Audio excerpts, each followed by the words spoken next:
Hello प्यारे विद्यार्थियों, जय श्री राम। स्वागत है आपका एग्रीकल्चर केमिस्ट्री के नेक्स्ट क्लास में। एग्रीकल्चर केमिस्ट्री पीछे 2 दिन पहले कल की क्लास में खूब सारे क्वेश्चन लगाए थे और पूरी की पूरी मैंने चैप्टर की जो पीडीएफ थी वो अपलोड करवाई थी और उससे पहले कुछ क्वेश्चन दिए थे। 1-2 बच्चों को छोड़ के किसी ने अब तक मुझे जवाब नहीं भेजा है। 1-2 बच्चों के जरूर उन्होंने वो नोट्स लिखे मेरे को भेज दिए, उनके उत्तर लिखे, बाकी के नहीं आए तो फटाफट मैं आपको फोन करूं उससे पहले तुम लोगों की आंसर शीट्स मेरे पास डाउट बॉक्स में आ जानी चाहिए, ठीक है ना।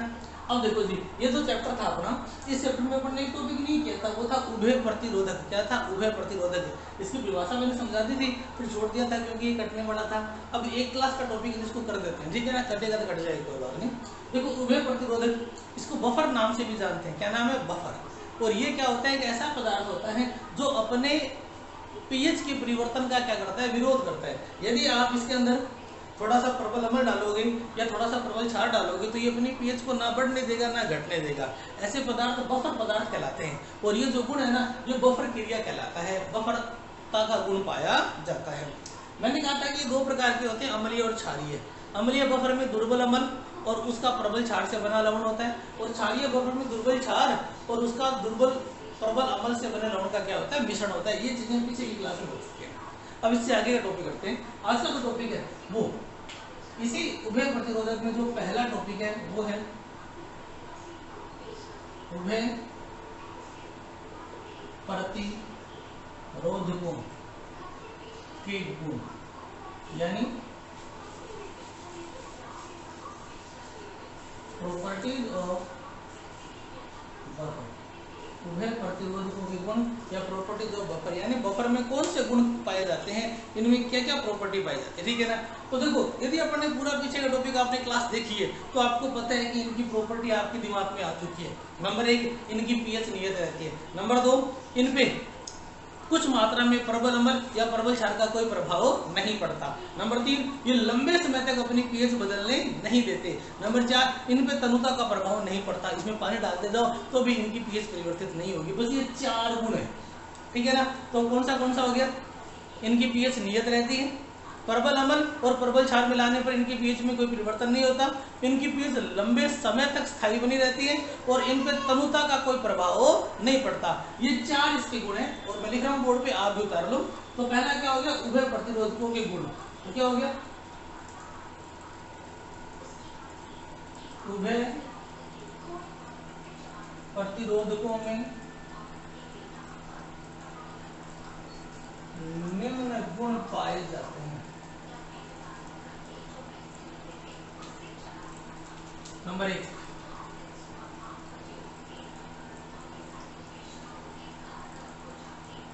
इनकी पीएच नियत होती है। नंबर 2,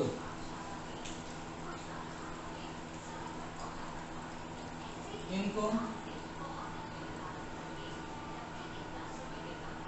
लंबे समय तक छोड़ने पर भी इनकी पीएच परिवर्तित नहीं होती है। इनको लंबे समय तक छोड़ने पर भी इनकी पीएच परिवर्तित नहीं होती है। नंबर 3,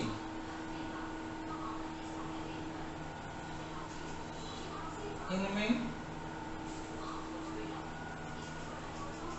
प्रबल अम्ल या प्रबल क्षार मिलाने पर भी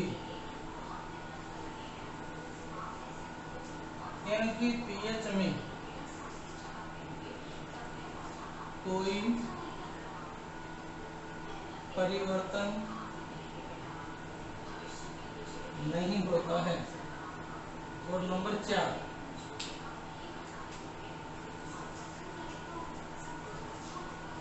इनका तनुकरण करने पर भी इनकी पीएच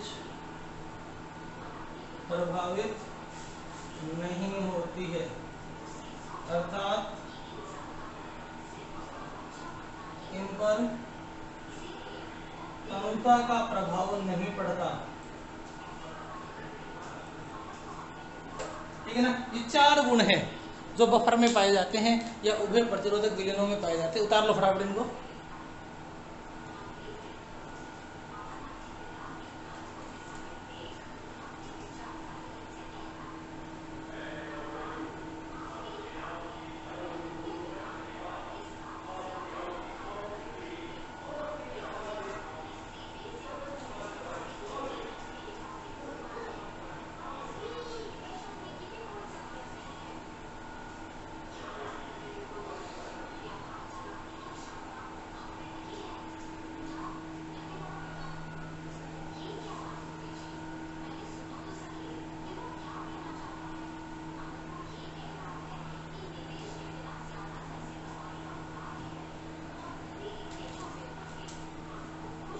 उतार लो फटाफट। फिर पढ़ेंगे मर्दाओं में उभय प्रतिरोधकता।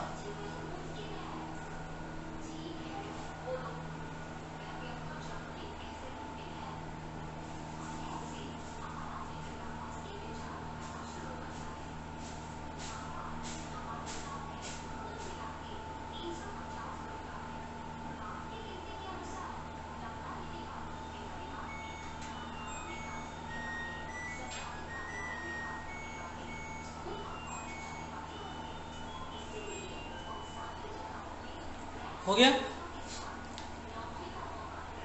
अब next topic,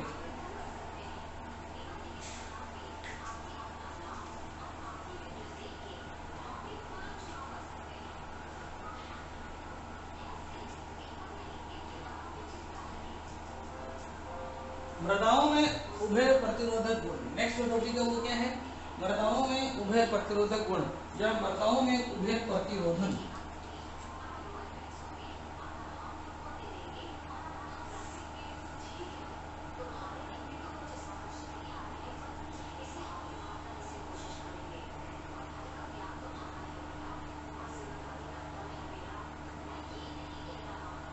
buffer in soils.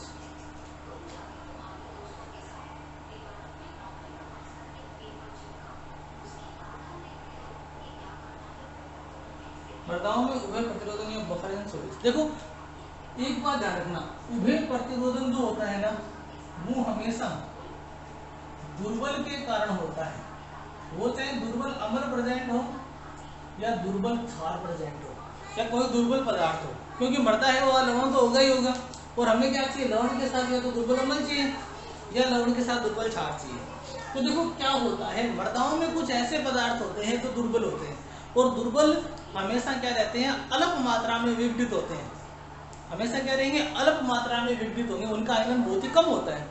अब यदि आपने उसमें कोई ऐसी चीज मिला दी जो उसके H+ या OH- को खत्म कर दे, तो जो अल्प मात्रा में विघटित था ना वो अविघटित मात्रा में बहुत सारा है, तो वो वापस टूट के उतने ही H+ या OH- क्या कर देगा? मुक्त कर देगा। इसीलिए इनकी pH क्या होती है? नियत बनी रहती है। ठीक है, मैं ऐसे समझा रहा हूँ।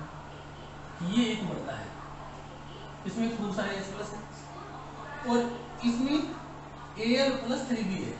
ये Al+3 वो है जो दुर्बल है। अब देखो हमने क्या कर दिया, इसमें OH- मिलाया यानी क्षार मिलाया और उस क्षार ने इस H+ को खत्म कर दिया। यदि H+ को खत्म कर दिया तो pH क्या होगी? बढ़ेगी कि नहीं बढ़ेगी? या pH परिवर्तित होगी ना। लेकिन जैसे ये H+ को खत्म करता है, ये एल्यूमिनियम अपनी अभिक्रिया करके और वापस क्या करता है? उतने ही H+ वापस मुक्त कर देता है जितने पहले थे। मतलब यहाँ एक ऐसी चीज पहले से उपलब्ध है जो जरूरत पड़ने पर हाइड्रोजन आयन प्रदान कर सके। तो जैसे H+ खत्म हुआ, एल्यूमिनियम ने अभिक्रिया की जल के साथ, एल्यूमिनियम का हाइड्रोक्साइड बनाया और हाइड्रोजन आयन क्या कर दिया? मुक्त कर दिया। तो बताइए pH चेंज होगी क्या? तो ऐसे कुछ दुर्बल पदार्थ अविघटित मात्रा में या अल्प विघटित मात्रा में हमेशा उपलब्ध रहते हैं, जो जरूरत पड़ते हैं तुरंत टूट के क्या करते हैं? उतने ही हाइड्रोजन आयन या OH- आयन मुक्त कर देते हैं। इसलिए इनकी pH परिवर्तित नहीं होती। क्लियर है? तो लिखो फटाफट। देखिए मृदाओं में उभय प्रतिरोधन का गुण पाया जाता है।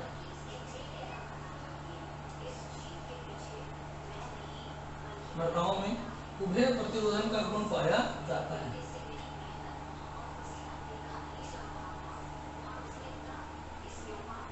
कुछ विशिष्ट पदार्थों की उपस्थिति में मृदाओं में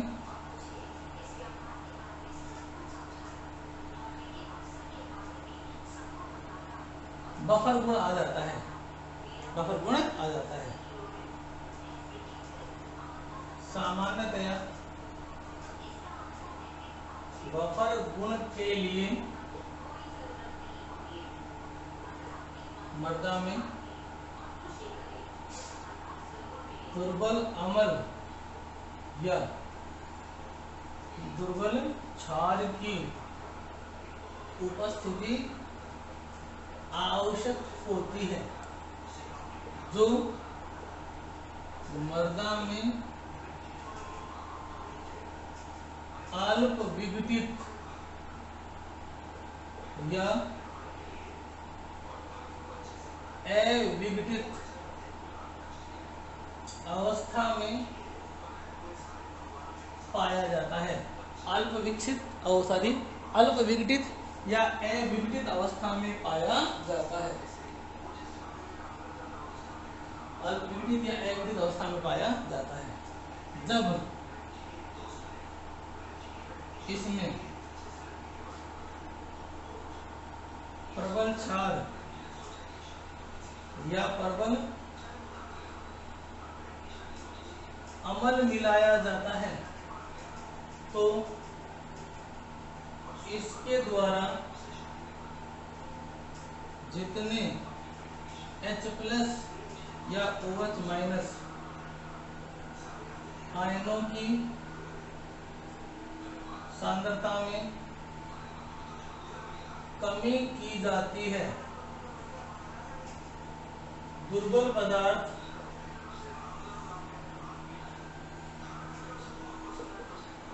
तुरंत टूटकर उतने ही H+ या OH- नए मुक्त कर देता है। अतः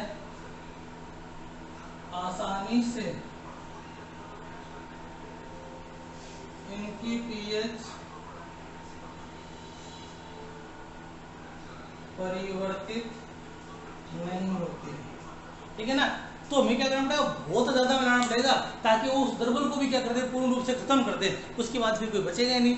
तो क्या इसमें से पहले से दुर्बल अम्ल या क्षार होता है जो अविघटित रूप में होता है। जैसे आपने कोई अम्ल या क्षार मिलाया, उसने हाइड्रोजन आयन या OH- की सांद्रता को खत्म कर दिया, तो वो जो अविघटित है वो विघटित हो जाएगा और उतने ही हाइड्रोजन या OH- वापस नए मुक्त कर देगा, तो पीएच में चेंज नहीं होगा। आपने देखा होगा ब्लड की पीएच फिक्स होती है ना, ब्लड की पीएच जो फिक्स होती है ना, वो होती है हाइड्रोजन कार्बोनेट के बफर के कारण। उसमें इसका बफर पाया जाता है H+ HCO3- हाइड्रोजन कार्बोनेट का बफर पाया जाता है। इसी के कारण ब्लड की पीएच क्या होती है, फिक्स होती है, कभी बदलती नहीं। उसमें अम्ल मिलाओ या क्षार मिलाओ, तो ऐसा मृदाओं में भी हो जाता है। और अगर मृदा में ये आ गया तो फिर उसमें आप खूब सारा अम्ल डाल दो या खूब सारा क्षार डाल दो, उसकी पीएच में आसानी से परिवर्तन नहीं होगा, ठीक है। ये उतार लो।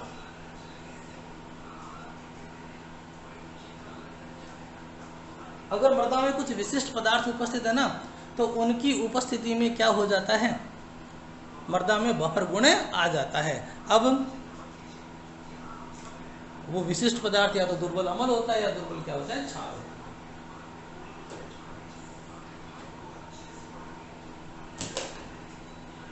उतार लो बेटा।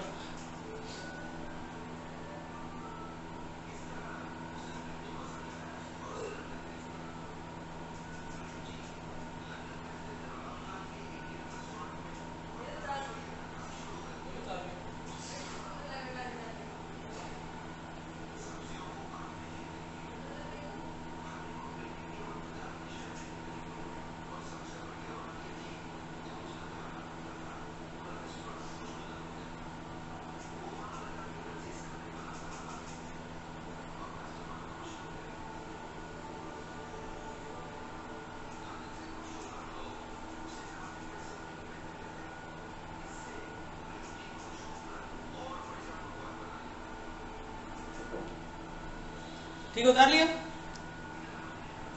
ठीक है, बाकी डिटेल बेटा नेक्स्ट क्लास में करेंगे, बहुत भयंकर गर्मी है। ठीक है, आज के लिए इतना ही, मिलते हैं कल फ्राइडे। Okay bye.